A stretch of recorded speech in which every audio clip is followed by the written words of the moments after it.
వరంగల్ ఆదిలాబాద్ ప్రజల యొక్క చాలా కాలంగా విమానాశ్రయాల కోసం ఎదురు చూస్తూ ఉన్నారు. గత ప్రభుత్వం నిర్లక్ష్యం కారణంగా వరంగల్లో కానీ ఆదిలాబాద్లో కానీ విమానాశ్రయాలు అవసరం ఉన్నప్పటికీ కూడా ఏమీ పట్టించుకున్న పాపన పోలే అధ్యక్ష. ఇప్పుడు కేంద్రంతో నిరంతరం సంప్రదింపులు జరిపి ఎయిర్పోర్ట్లో కొలిక్కి తీసుకొచ్చినాం అధ్యక్ష. వరంగల్లో భూసేకరణ కూడా జరిగింది. భూమిని కేంద్ర ప్రభుత్వానికి విమాన శాఖకి అప్పచెప్పడం జరిగింది. ఆదిలాబాద్లో కూడా త్వరలో భూసేకరణ జరగబోతుంది అధ్యక్ష. 2 విమానాశ్రయాలు అదనంగా హైదరాబాద్తో పాటు 2 అదనంగా విమానాశ్రయాలు తెలంగాణలో రాబోతా ఉన్నాయి. మా ప్రభుత్వం ఐటీ ఎగుమతుల్లో దూసుకుపోతుంది అధ్యక్ష.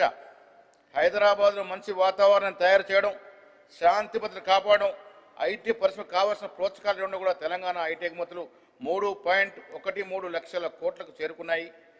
9.39 లక్షల మంది యువతి యువకులకు ఐటీ ఉద్యోగాలు వస్తూ ఉన్నాయి అధ్యక్ష.